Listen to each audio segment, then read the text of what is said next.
자, 말씀을 함께 살펴봅시다. 여러분, 엘리야는 구약을 대표하는 선지자입니다. 능력의 상징이지요.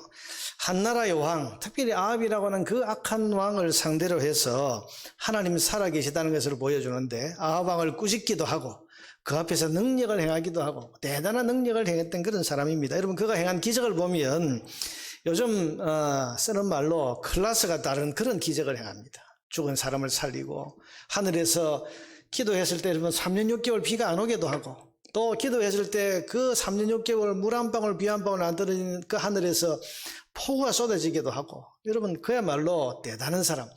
기도했을 때 하늘에서 불이 떨어져서 모든 재단의 그 재물과 심지어는 거기 또랑이는 물까지 다 태워버리는, 이게 상상을 초월하는 놀라운 능력을 행했던 위대한 선지자입니다. 그런데 이런 엘리야를 가리켜서 성경은 우리와 성정이 같은 사람이다, 그렇게 표현을 합니다. 야고보서 5장 17절에 보니까 엘리야는 우리와 성정이 같은 사람. 여러분, 성정이 같다는 이 말은 다른 번역본을 보면 우리와 본성이 같다. 또 어떤 번역 성경, 영어 성경 NIV를 보면요, 우리와 그냥 똑같은 인간이다, 평범한 인간이다, 그렇게 번역이 되어 있습니다. 이 말은 한마디로 말하면 별것 없는 사람이다, 우리와 똑같이 약점과 한계를 가진 별 수 없는 인간이다, 그런 뜻입니다. 자, 여러분, 이게 맞는 말인 것 같습니까? 아무것도 아닌, 별것 아닌 사람이 그런 놀라운 스케일의 기적을 행할 수 있겠습니까? 하늘에 불을 떨어뜨리게 하고, 여러분, 기도해서 하늘이 가뭄이 3년 6개월 들게 했다가 또 3년 6개월 물 한 방울 안 떨어진 그 하늘에서 다시 기도해서 비가 폭우가 폭포수처럼 쏟아지기도 하고, 여러분, 이게 정말 아무것도 아닌 별것 없는, 별 수 없는 인간이 이렇게 과연 할 수 있는가? 죽은 자를 살려내는 일, 여러분, 이 가운데 그렇게 할 수 있는 분이 누가 있습니까? 우리와 분명히 다른 사람이라고 생각이 들지 않습니까? 그래서 우리 생각에는 엘리야 같은 사람은 특별한 사람, 우리와 아주 다른 특수한 사람이라서 그런 대단한 일을 해낼 수 있었다, 그런 생각을 합니다. 그런데 여러분, 이런 생각은 전혀 성경적인 생각이 아닙니다. 성경에는 위대한 인물들이 굉장히 많이 나옵니다. 놀라운 일을 행하고 놀라운 믿음을 행했던, 상상 못할 일을 행했던 많은 훌륭한 사람들이 많이 나오는데, 성경은 기록을 보면 어김없이 그 위대하고 놀라운 일을 행한 사람들이 사실은 우리와 별 다를 바 없는 평범한 보통 사람이었다는 사실을 꼭 기록으로 남기고 있습니다. 그게 뭔가 하면 영웅이라고 불리우는 그 사람들의 허점과 약점과 실수와 범죄까지 성경은 구체적으로 기록을 하고 있다는 것입니다. 여러분, 첫사람 아담이 문제가 많은 사람이란 건 그건 우리 모두가 다 아는 사실입니다. 근데 의인 노아쯤 되면 여러분 완벽한 사람인 것 같지 않습니까? 그 시대 모든 사람들이 심판받아 망하는데 노아, 이 사람은 당대의 의인이라는 그런 평가를 받았고, 그 심판받아서 모든 사람들이 다 죽는 홍수 속에서 살아남은 사람, 이쯤 되면 흠이 없을 것 같습니다. 그런데 성경을 읽어보면 홍수 이후에 농사를 짓고 포도를 수확한 이후에 그걸로 포도주를 만들어서, 여러분, 포도주를 잔뜩 마시고 대낮에 취해서 벌거벗고 떨어 누워있는 그런 흐트러진 그런 모습을 기록하고 있고, 술이 깨고 난 뒤에 자기가 벌거벗고 자고 있는 그걸 보고 흉보았던 그 아들에 대해서 저주를 퍼붓는 인간적인 약점을 그대로 성경에 기록을 하고 있다. 믿음의 조상이라고 불리우는 아브라함 보세요. 우리가 알다시피 자기 아내를 누이라고 속이는 비겁한 거짓말을 합니다. 왜? 목숨 구걸하려고. 애굽 왕 바로가 자기 아내라는 사실을, 이 사라가 자기 아내라는 사실을 알게 되면 자기를 죽이고 그 아내를 빼앗을까 봐 자기 목숨 부지하려고 거짓말. 여러분, 거짓말 한다는 게 이게 뭐냐 하면 자기 아내를 바치겠다는 이야기 아닙니까? 이게 인간적으로 비겁한 거잖아요. 자기 살려고 내 누이니까 당신은 그냥 나는 살리고 내 아내는 데려가. 여러분, 이게 비겁한. 근데 이걸 성경이 그대로 기록을 하고 있습니다. 여러분, 성경이 인간의 어떤 영웅적인 이야기, 믿음의 영웅들의 그 어떤 탁월함과 훌륭함을 기록하려고 했다면 아마 이런 약점들, 이런 실수, 이런 비겁한 모습은 전혀 기록을 안 했을 겁니다. 그런데 성경은 그걸 낱낱이 기록을 하고 있습니다. 이스라엘이 자랑하는 위대한 왕 다윗, 우리가 알다시피 자기 충성스러운 부하의 아내와 간음을 하고 그 죄를 감추기 위해서 그 충성스러운 부하를 교활하게 죽이는 범죄를 저질렀다는 사실을 감추지 않고 그대로 기록을 하고 있습니다. 자, 여러분, 성경이 이런 기록을 남긴 이유가 뭘까? 이걸 통해서 성경이 보여주고자 하는 바가 뭘까요? 그것은 바로 인간은 별 수 없다는 것입니다. 아무리 위대해 보여도 결국은 사람이고 결국은 문제 많고 약점 많고 허점 많은 인간의 한계, 죄인의 한계를 가졌다. 그걸 이야기하고자 하는 것입니다. 그래서 로마서 3장 10절과 3장 23절 말씀에 보면 의인은 없나니 하나도 없다. 그리고 모든 사람이 죄를 범하였으며 하나님의 영광에 이르지 하나님의 영광에 이를 만큼 의로운 사람, 완전한 사람은 세상에 누구도 없다. 모든 사람은 죄인이다. 여러분, 이 진리를 드러내려고 성경은 이렇게 기록을 하고 있는 것입니다. 여러분, 의인은 없나니 하나도 없습니다. 모든 인간은 죄인이고 죄인의 문제점, 약점, 한계점을 가지고 살고 있습니다. 가끔 교회에서나 혹은 어떤 모임에서 보면 참 저분 정도면 뭐 허점이 있을까 싶은 그런 분들이 있어요. 그런데 저렇게 완벽해 보이는 분이 기도 시간에 왜 저렇게 울고 왜 저렇게 기도하면서 흐느끼는가 싶어서 가만히 알아보고 들여다보면 그 속에 아무도 모르는 자기만의 상처와 아픔이 있다는 것을 보게 됩니다. 여러분, 완전한 인간은 없습니다. 저도 그렇고 여기 있는 여러분도 그렇고 우리가 주일 예배 시간에는 완전한 사람인 것처럼 거룩한 사람인 것처럼 여러분 그렇게 써서 이렇게 예배도 인도하고 설교도 하고 여러분도 그렇게 앉아서 찬송을 부르고 예배를 드리고 있지만은 그러나 우리 한 사람 한 사람의 내면을 살펴보고 우리의 삶을 살펴보면 문제도 많고 약점도 많고 한계도 많고 상처도 많고 우리가 회개했지만은 지은 죄도 많고 그게 우리 아닙니까? 여러분, 그래서 성경은 사람에게 절대 후한 점수를 주지 않습니다. 인간을 미화하는 법도 없습니다. 왜냐하면 그것이 진짜 우리의 본 모습이기 때문입니다. 여러분, 약점 없는 사람이 있습니까? 문제나 아픔이 없는 사람이 있습니까? 우리는 다 약점이 있고 문제가 있고 상처와 아픔을 가진 존재들입니다. 완전함을 추구하지만 완전하지 않고 완벽해 보이려고 하지만은 절대로 완벽하지 않고 허술한 것, 약점, 문제투성이인 것이 진짜 우리의 본 모습입니다. 그걸 성경은 항상 드러내고 있는 거예요. 그럼 성경이 이런 불완전한 인간의 모습을 드러내시면서 하시고자 하시는 그 말씀이 뭡니까? 그건 바로 그러므로 인간은 완전하신 하나님을 의지해야 한다고 하는 사실입니다. 하나님 없이 살 수 있는 인간은 없다. 이걸 지금 밝히려고 하는 것이고 하나님 없이 완전한 그런 생을 살아갈 인생은 아무도 없으니 연약하고 한계와 문제와 약점이 많은 너희는 완전하신 하나님을 의지하고 살아라. 그걸 지금 말씀하고자 하는 겁니다. 지난주까지 말씀드린 대로 하나님께 네 삶의 주도권을 내어드려라. 그래서 하나님이 주도하시는 인생을 살아라고 하는 것이 바로 성경 전체의 메시지입니다. 사랑하는 여러분, 저와 여러분은 완전하지 않지만 하나님은 완전하십니다. 저와 여러분은 문제와 약점과 한계투성이지만 하나님은 모든 것에 완전하시고 완벽하십니다. 저와 여러분은 아는 것보다 모르는 것이 더 많고 할 수 있는 일보다 할 수 없는 일이 더 많습니다만은 하나님은 모든 것을 아시고 모든 것에 한계가 없으신 전지전능하신 그런 하나님이십니다.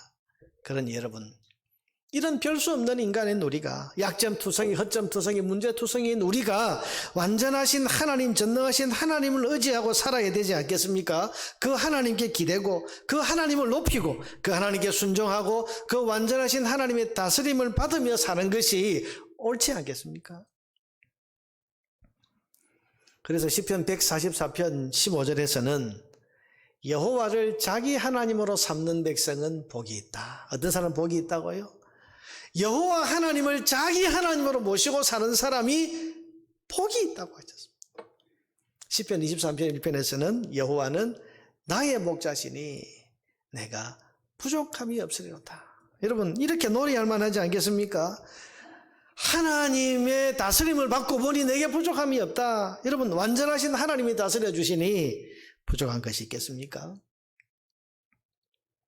자, 엘리야는 우리와 성정이 같은 사람이다. 여러분 이것을 제대로 보여주는 것이 오늘 본문입니다. 만약 여러분 오늘 이 19장이 없었더라면 우리는 엘리야는 우리와 다른 사람이라고 생각할 수 있었을는지도 모릅니다. 그런데 19장을 보면요, 엘리야의 약점, 한계, 문제, 여러분 그게 여지없이 드러나서 아까 야고보서 5장의 말씀처럼 엘리야는 우리와 성정이 같은 사람이구나, 그걸 우리가 알 수 있는 것이 오늘 본문입니다.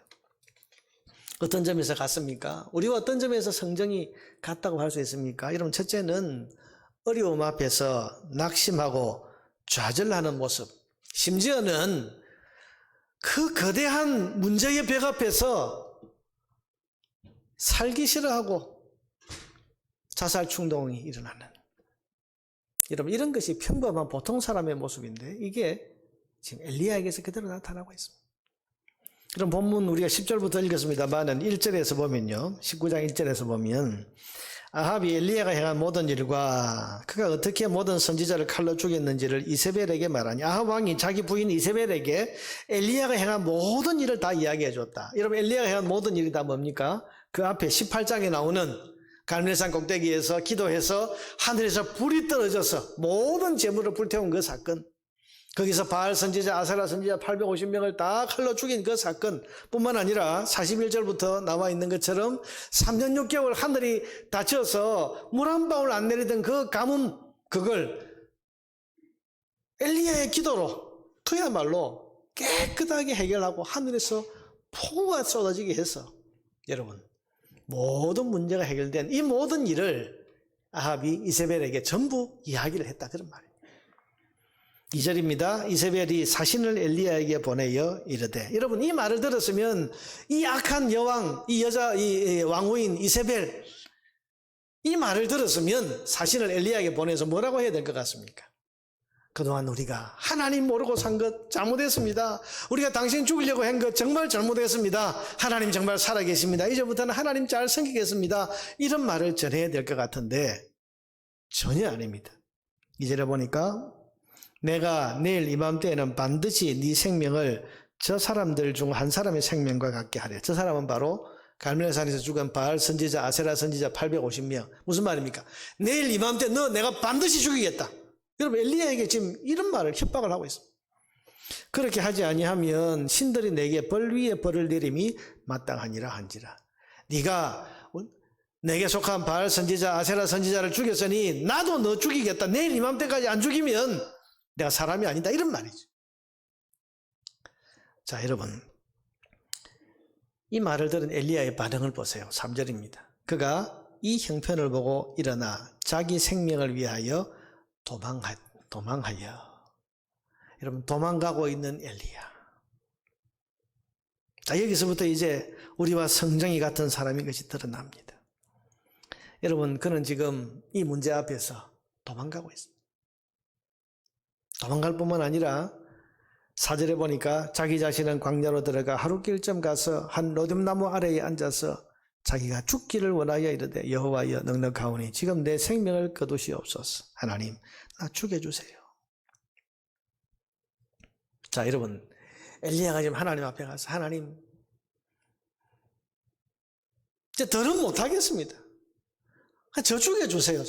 이제 할 수 있는 것도 없고. 여러분 보세요, 하늘에서 불이 떨어지게 했습니다. 3년 6개월로 비 오지 않던 그 땅에 기도해서 비가 가득 와서 모든 가뭄의 문제를 일시에 해결했습니다. 여러분 이 정도쯤 했으면 끝나야 되지 않겠습니까? 이 정도 기적 보여주고 이 정도 하나님 살아계신 것을 보여주는 이 역할을 했으면 아합이든 이세벨이든 엘리야 앞에 무릎을 꿇고 다 우리가 잘못했습니다. 이제 우리는 하나님만 섬기겠습니다. 이렇게 돌아와야 될 것 같습니다. 그런데 이들은 전혀 변하지 않았습니다. 그 엄청난 기적을 보여주고 그 엄청난 놀라운 능력을 행해서 보여주는데도 불구하고 아무것도 변한 게 없어요. 똑같습니다. 하나도 안 변합니다. 완악한 것 그대로 완악하고 완고함 그대로 완고하고 엘리야를 죽이려고 하는 그 악함도 그대로 여전합니다. 여러분 이 거대한 해도 안 되고 무너뜨리려고 해도 최선을 다해도 무너지지 않는 거대한 벽 앞에서 그는 절망을 한 것입니다. 좌절해버렸습니다. 더 이상 할 것도 없어요. 이 정도 했는데, 이 정도 해도 안 되는데 이제 뭘 더 하란 말입니까? 하나님, 이제는 너무 피곤합니다. 해도 안 됩니다. 저 죽여주세요. 여러분, 사람은 일이 뜻대로 안 됐을 때 낙심합니다. 최선을 다해서 노력해 봤는데 한두 번 그냥 실수한 거, 한두 번 실패한 것 정도는 의지를 가지면 극복할 수 있는데 할 만큼 했는데도 안 되면, 그래서 거대한 벽이라고 느껴지면 마음이 깨지고 낭망하고 절망을 하게 됩니다. 여러분, 이게 보통 사람, 평범한 사람. 지난주 통계를 보니까 지금 우리 사회에서 자살하는 사람이 하루에 평균 40명이라고 합니다. 그보다 더 놀라운 숫자는 자살을 시도하는 사람이 하루에 780명이랍니다. 여러분, 그러니까 800명이 하루에 자살을 시도하고 있고 그 중에 자살에 성공해서 죽은 사람이 40명이다. 이게 지금 우리 사회의 현실입니다. 사는데 절망하는 사람이 그만큼 많다는 이야기입니다. 안 그래도 살기가 어려운데 코로나까지 겹쳐서 해도 안 되는 삶의 한계를 느끼는 분들이 점점 더 많아져 가고 있습니다. 그럼 지금 이 코로나 바이러스는 인간의 힘으로 통제가 안 됩니다. 정책을 수없이 그렇게 쓰고 백신을 그렇게 맞고 여러분 거리두기를 그렇게 했는데도 불구하고 어제 하루 확진자 수가 3,000명을 돌파했다는 뉴스를 듣습니다. 인간의 통제 능력을 벗어났다는 이야기. 이런 백신이 개발이 돼도 또 지난 2년간 수많은 정책을 썼어도 한계에 도달하고 해결이 안 되고, 여러분 그것이 지금 우리가 겪고 있는 이 코로나 사태입니다. 여러분 여기에 한 나라 정부가 이렇게 동원을 하고 여러분 전 세계가 이렇게 다 동원해도 해결하지 못하는 이 일을 자영업자 같은 분들이, 한 개인이 이 거대한 문제와 직면해서 맞선다는 것은 이건 불가능한 일이죠. 그러니 노력해도 안 되고 최선을 다해도 안 되고 몸부림쳐봐도 안 되고 그 거대한 벽 앞에서 낙심합니다. 포기합니다. 좌절해버리는 것입니다. 자, 여러분, 사람은 이렇게 한계 상황 부딪히게 되면 절망, 어느 철학자가 말한 것처럼 죽음에 이르는 병에 이르게 되고, 그게 삶에 대한 절망이잖아요. 이게 보통 사람입니다. 지금 엘리야가 그렇습니다. 해도 안 되고 하늘에서 불이 떨어지게 해보고 3년 6개월 비 한 방울 떨어지지 않던 하늘에서 폭포수 같은 비를 오게 해도 안 믿고 회개 안 하고 더 길길이 날뛰는 이 이세벨을 보면서 안 되는구나 좌절하고 낙심하고, 이 안 되는 일을 내가 언제까지 해야 되나 하는 그 절망감 가운데에서 하나님 나 죽여주세요. 사는 게 너무 힘듭니다. 피곤합니다. 자, 여러분, 엘리야와 우리가 똑같은 사람입니다. 성정이 똑같지. 또 엘리야가 우리와 성정이 똑같은 것은 그의 말 속에 드러난 그릇된 의인의식에서 살펴볼 수 있습니다.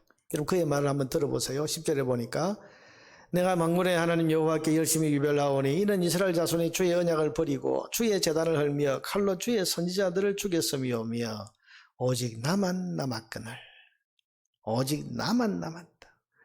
다 지금 바알을 섬기고 다 바알에게 입맞추고 바알 앞에 가서 무릎을 꿇고, 근데 그렇게 하지 않은 사람은 지금 나밖에 없습니다. 나만 남았습니다. 14절에도 보니까 똑같은 말. 오직 나만 남았거늘. 나 혼자다. 지금 이 시대에 하나님의 앞에 믿음 지키고 의를 지키고 있는 의로운 사람은 나밖에 없다. 여러분 실제로 그렇습니까? 사실은 그렇지 않습니다. 엘리야 혼자만 있는 게 아니에요. 여러분 18절에 하나님께서 하신 말씀에 보면 내가 이스라엘 가운데에 7,000명을 남기리니 다 바알에게 무릎을 꿇지 아니하고 다 바알에게 입맞추지 아니한 자니라. 여러분 엘리야 혼자 지금 신앙 지키고 있는 게 아니고 이스라엘 땅에 바알에게 입맞추지도 않고 바알에게 절하지도 않고 믿음을 지키고 있는 그런 사람들이 지금 7,000명이 있는 사람들이 거기 있단 말이에요. 뿐만 아니라 19절 이하에 보면 엘리야의 뒤를 이을 선지자 엘리사도 지금 믿음 지키면서 잘 준비하고 있습니다. 여러분, 엘리야 혼자가 아니에요. 그런데도 엘리야는 생각할 때에 나 혼자만 정의롭다, 나 혼자다, 천하에 나만 옳다고 하는 그릇된 의인의식 속에서 지금 세상을 바라보고 있는 겁니다. 세상은 다 틀렸어, 나는 옳아. 세상은 다 썩어 빠졌어, 나만 옳아. 여러분, 그릇된 의인의식에 빠지면 세상을 편협하게 봅니다. 내 생각에 동의하는 사람은 내 편으로 여기지만 내 생각과 다른 사람은 적으로 삼습니다. 그래서 비판하고 비난하고 심지어는 공격을 합니다. 싸우고 다툼이 일어나는 거죠. 여러분, 지금 우리 사회가 겪고 있는 이 첨예한 갈등과 대립이 어디서부터 왔습니까? 나만 옳고 너는 틀렸다고 하는 그릇된 의인의식에서 나온 것 아닙니까? 여러분, 사람마다 생각이 다를 수 있습니다. 견해가 다를 수도 있습니다. 그런데 나와 견해가 다르고 나와 생각이 다르다고 해서 이걸 인정하지 않고 나만 옳고 내 생각만 옳고 내 주장만 선하고 내 생각을 따르기만 하는 것이, 이게 내 생각을 따르는 것만이 진리다? 여러분, 이런 의식에 빠지면 이건 한없는 갈등과 다툼과 싸움이 일어납니다. 여러분, 분명히 기억합시다. 진리는 하나님 말씀만이 진리인 것을 믿으시기 바랍니다. 하나님 말씀만이 진리입니다. 여러분, 다른 무슨 정치 이념 무슨 우리 사회가 지금 맞이하고 있는 이런 소위 진영 대결, 여러분, 이런 건요 진리가 아닙니다.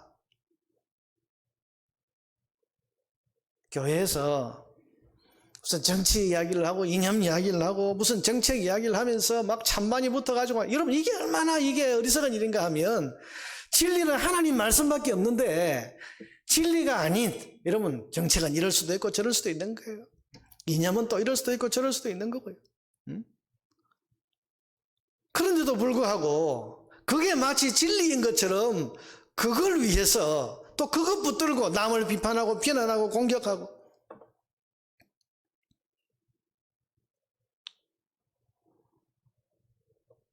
여러분, 진리는 하나님 말씀만 진리입니다.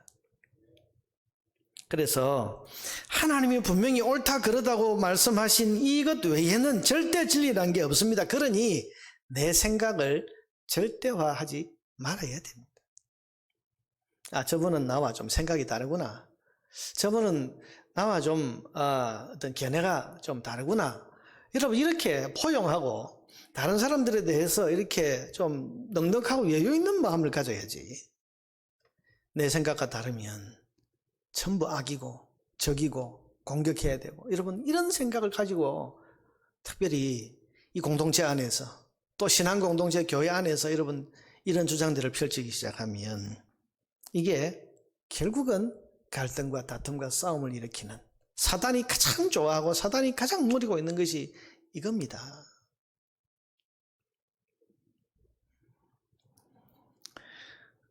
오늘 엘리야는 자신만 남았다고 생각했습니다. 아니에요. 자기만 의로운 게 아니고 바알에게 입맞추지 아니하고 자기 자리에서 믿음 지키고 있는 7,000명의 사람들이 그 이스라엘 땅에 있는 거, 엄연히 있는 겁니다. 자, 여러분, 우리가 그릇된 의인의식, 편협된 생각에 빠지게 되면 많은 갈등과 다툼이 일어나는데, 지금 엘리야가 그 모습을 보이고 있는 거죠. 우리와 성정이 똑같은 사람. 세 번째로, 여러분, 나 혼자만 남았다. 결국은 이러니 혼자 고독한 겁니다. 혼자 외로움에 쉽게 빠지는 겁니다. 주변에 사람이 안 보이는 거예요. 자, 여러분, 사람이 벽에 부딪히면 나 혼자밖에 안 보입니다.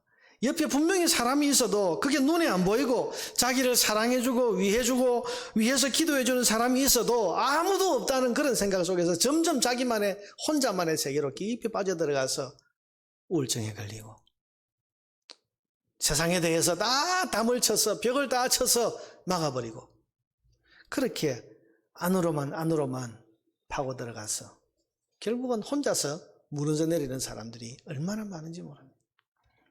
여러분 사실은 혼자가 아닙니다. 혹 예배를 드리면서도 이 가운데 나 혼자다 그런 생각을 혹 하면서 드리는 분이 있으면 아닙니다. 여러분 혼자가 아닙니다. 바로 내 곁에, 여러분 곁에 여러분을 사랑하고 여러분을 위해주고 여러분을 위해서 기도해주는 사람들이 얼마나 많은 줄 아십니까? 무엇보다도 살아계신 하나님이 임마누엘 되셔서 지금 여러분 곁에 여러분과 함께하고 계십니다. 이게 지금 깨달아져야 되는 거예요.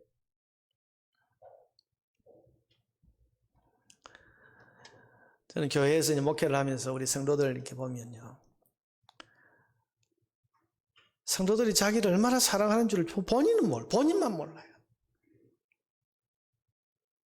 자기를 위해서 얼마나 염려하고 얼마나 걱정하고 새벽이든 밤이든 여러분 자기를 이름 불러가면서 기도하는 사람이 얼마나 많다는 걸 자기만 몰라요. 그러니 외롭다 그러고 혼자라고 그러고 그러면서 끝없는 우울증 속에 빠져들어가고. 아닙니다.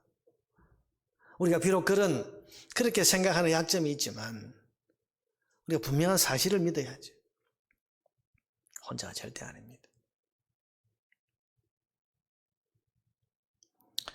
자, 엘리야가 우리와 똑같은 이런 문제, 이런 약점, 이런 한계를 가진 사람입니다. 그런데 문제는 이런 엘리야가 어떻게 그런 위대한 삶을 살고 어떻게 그런 위대한 일을 해낼 수 있었을까 하는 것입니다. 성경은 그 이유를 분명하게 말합니다. 그것은 바로 하나님이 그를 쓰셨기 때문입니다. 여러분, 말하자면 엘리야가 위대한 게 아니고 이 연약하게 짝이 없는 엘리야를 들어 쓰신 하나님이 위대하신 겁니다. 여러분, 죽은 자를 살렸다 그러는데 여러분 엘리야가 죽은 자를 살린 겁니까? 아닙니다. 그는 연약한 자고 무능력한 자인데 그는 단지 기도했을 뿐이고 죽은 자를 살린 것은 하나님이십니다. 여러분, 엘리야가 비를 내렸다고 하는데 엘리야가 비를 내린 게 아니에요. 그는 하나님 앞에 기도했을 뿐이고 비를 내리신 분은 하나님이시고, 엘리야가 하늘에서 불이 떨어지겠다 하지만 아니고 그는 기도했을 뿐이고 하나님이 불을 내리신 겁니다. 그러니 누가 위대합니까? 하나님이 위대하신 겁니다.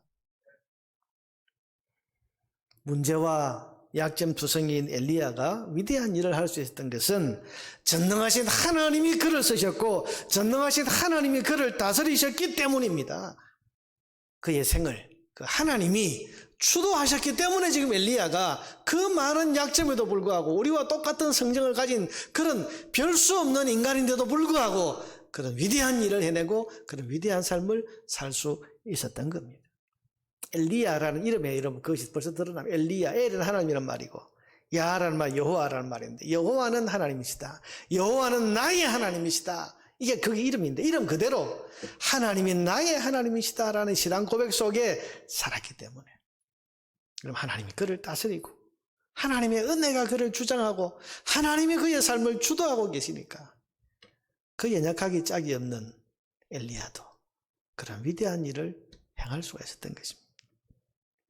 사랑하는 여러분, 연약하고 문제 많은 사람이 위대한 삶을 살아갈 수 있는 것은 하나님의 다스림과 은혜 아래 있을 때라는 사실을 여러분 믿으시기를 바랍니다.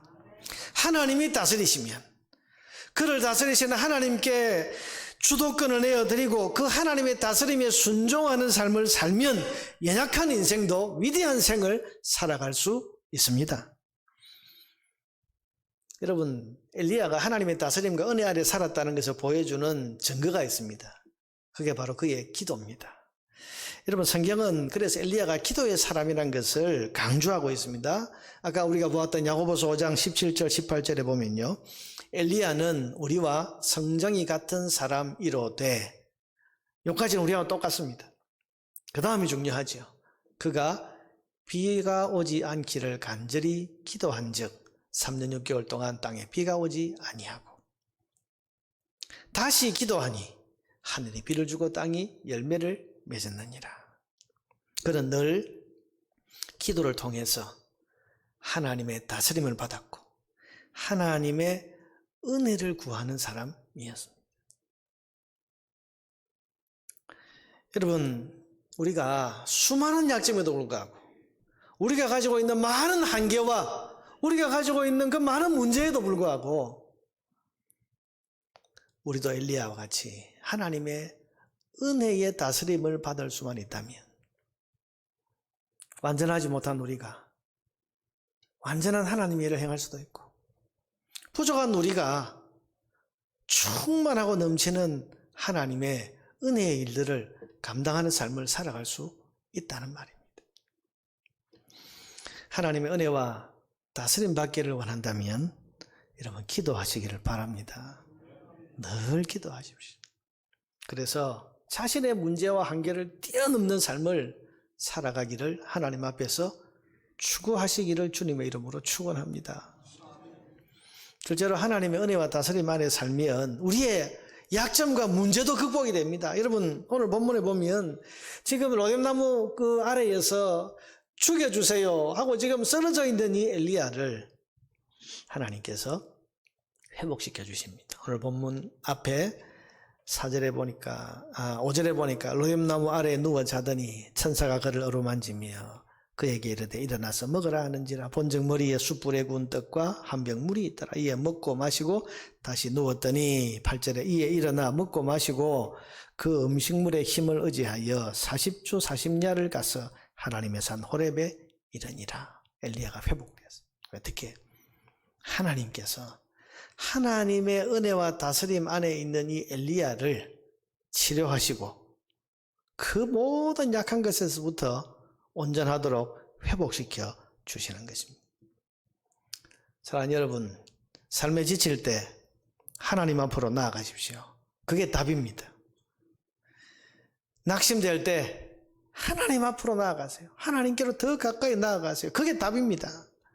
죽고 싶을 때, 여러분 그럴 때 하나님의 은혜와 다스림을 사모하면서 하나님 앞으로 한 걸음 더 가까이 나아가세요. 그럴 때 하나님께서 주시는 치유와 회복의 은혜를 누리게 될 것입니다. 우리의 약함은 그렇게 극복하는 겁니다. 우리 안에 있는 문제와 상처는 그렇게 극복하는 겁니다. 하나님 앞으로 한 걸음 더 나아갈 때 하나님께서 천사를 보내어서 우리를 어루만져 주시고 우리에게 필요한 양식을 먹이셨어. 우리가 40주 40야를 달려가도 지치지 않는 그런 강건함을 회복시켜 주시는 것입니다. 세 번째로 사람은 하나님의 은혜와 다스림 아래 있을 때 세상을 비로소 따뜻한 시각으로 보게 되고 화평케 됩니다. 하나님께서 이 엘리야에게 알려주시죠.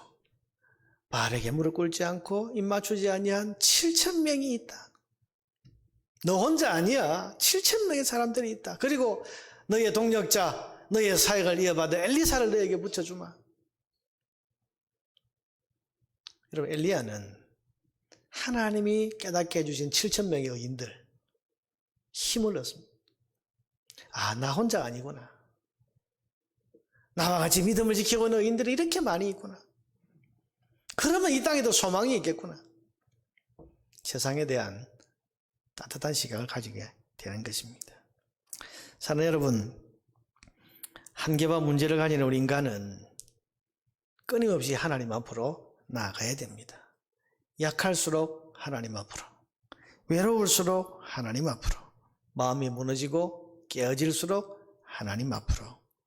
여러분 엘리야는 우리와 성정이 똑같은 사람이지만 그 한계와 약점을 뛰어넘는 위대한 삶을 살 수 있었습니다. 이것은 그가 하나님의 다스림과 은혜 아래에서 살았기 때문입니다. 여러분 삶에 부딪히는 여러 가지 한계와 문제들 앞에서 하나님의 다스림과 은혜를 기억하고 그 하나님의 다스림과 은혜 앞으로 나아가기를 힘쓰시기를 바랍니다. 하나님 앞으로 나아가는 자마다 하나님께서 그를 치유하고 회복시키시고 강건케 하셔서 위대한 삶을, 자신의 한계를 뛰어넘는 위대한 삶을 살 수 있도록 인도해 주실 것입니다. 우리 그리스도인은 그런 삶을 살아갈 수 있고 그렇게 또 살아야 하는 사람들입니다. 사랑하는 여러분, 우리 일상에서 부딪히는 여러 가지 삶의 문제들 앞에서 우리와 성정이 똑같은 엘리야가 어떻게 자신의 한계와 약점을 뛰어넘어서 놀랍고 위대한 삶을 살 수 있었는지를 여러분 되새기고 마음에 기억하면서 하나님의 은혜와 다스림 앞으로 한 걸음 한 걸음 더 나아가기를 힘쓰는 주의 백성들 되기를 주의 이름으로 축원합니다.